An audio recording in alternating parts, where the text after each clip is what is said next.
Rami Burstein, and it's been an honor and a pleasure to interview you regarding the impact of basic research into headache medicine. So, and we are very grateful that you have taken out your time to answer the few questions for the benefit of numerous members of International Headache Society and primarily for the education purposes. So the first question is, how is basic neuroscience research contributing to the understanding of migraine? Philosophical answer is that basic research should attempt to answer questions in animals that are ethically inappropriate to try to answer in human. In other words, questions that we can answer in human because ethically it's right and we are not putting patients at a risk, should be answered in human. And questions that should be answered in animal studies are only those questions that we cannot answer in human. And animal models, no matter how hard we try, have a limit level of ability to confirm what will happen in a clinic. If we agree with this understanding that we should only ask questions in animal that we are not allowed to ask in human, I think that it immediately focuses our studies on questions that can only be answered in animals. Human studies has huge importance. Right. I think that maybe the most important statement I'm going to make here is that the concept of bench to bedside is, I truly believe that it's completely wrong. It has to be bedside to bench. Research that went from bench to bedside was mostly wrong. Research that starts in the bedside with the patient and end up in the lab works much better. Oh, that's a wonderful insight. And this is a fundamental philosophical approach to basic research, that it has to be bedside to bench and not bench to bedside. I do remember seeing one of your presentations in which you showed a cutout skull with a throbbing artery, Yeah. right? And you then link it to the sensitization. Right. So patient tell you that their headache throbs. Animal will never tell you that. Right. So it's a basic research that explain why migraine headache throbs. From a neurophysiological point of view, what do you think that how much of the migraine pathophysiology that we understand as of today and how much is left? So I think that we understand about 1% and 99% are left. By far, the easiest part of studying the pathophysiology of migraine is related to the headache, right?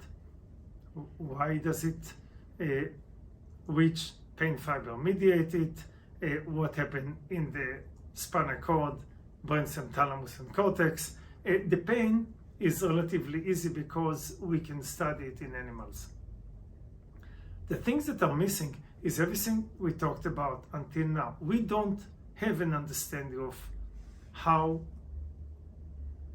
light can make the headache more painful, how noise can make the headache more painful, why perfume, how is it that perfume can trigger a headache.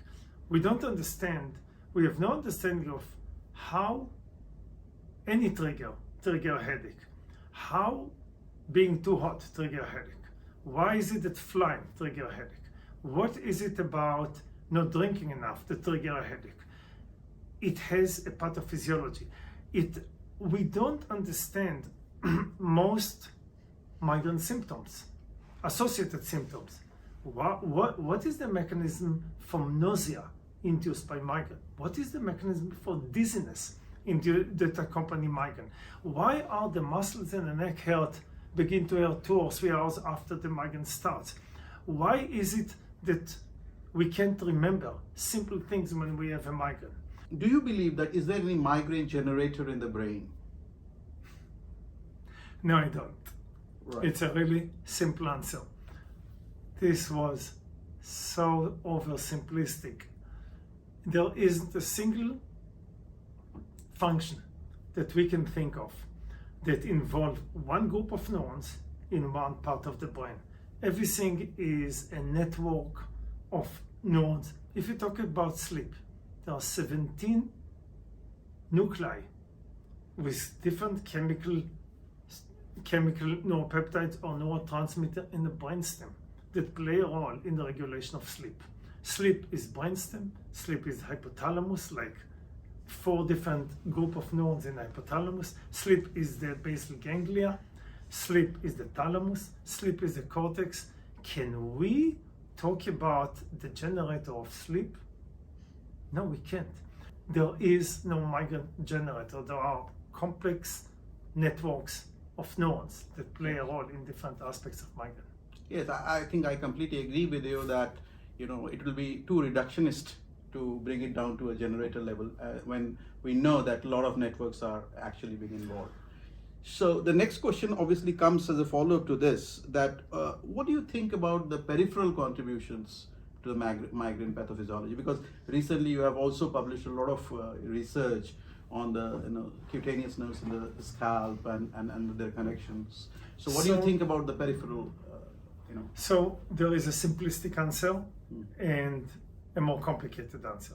The simplistic answer is that I belong to a group of people who believe that you cannot have a headache without activation of peripheral pain fibers. This is only one aspect of the contribution of the peripheral nervous system into migraine pathophysiology.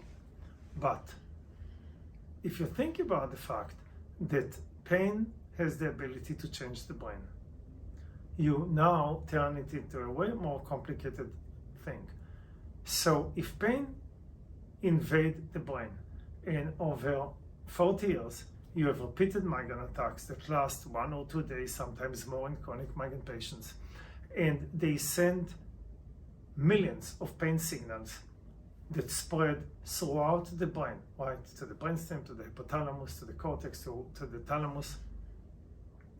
When pain signals that start in the periphery eventually get to neurons that regulate sleep, for example, and keep releasing neuropeptides there and changing the way these neurons respond. They make them hyper-excitable, hyper-sensitive, hyper-responsive. Now you realize that pain changes the brain. It changes the cortex, it changes the hypothalamus, it changes every area that receives these painful signals. This is the true contribution of the peripheral nervous system to migraine. It changes the brain. Right. Do you think that chronic migraine is a different disease than an episodic migraine? No, I don't. I think that it is a continuum. Mm-hmm. I think that in chronic migraine we see brain that change to the extent that's going to make it much more difficult to reverse. But I think that what is missing here is the distinction between chronic migraine and chronic episodic migraine. Migraine is a chronic disease and it comes again and again and again.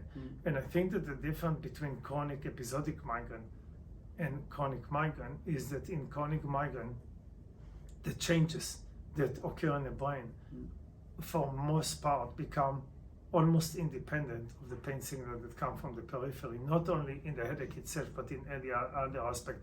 That's why even when they don't have a headache, they're still sensitive to light, and they still are afraid of drinking wine and doing things because the chronic migraine brain changed to the extent that it will take much longer intervention to bring it back, to do what we call a disease-modifying approach.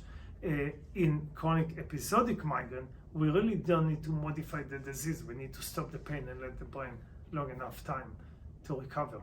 But I don't see how it is fundamentally different, beside the fact that the changes in the brain become somewhat independent. So thank you, Professor, for a very enriching interview and knowing something about the basic neuroscience and its contribution to the migraine research. And some of your philosophical comments are very worthy of pondering by all of us. And I think that in the days to come, the researchers like you and the generation of researchers that have passed under your tutelage will unravel the mysteries of migraine and will know much better and will be able to treat our patients much better. Thank you very much.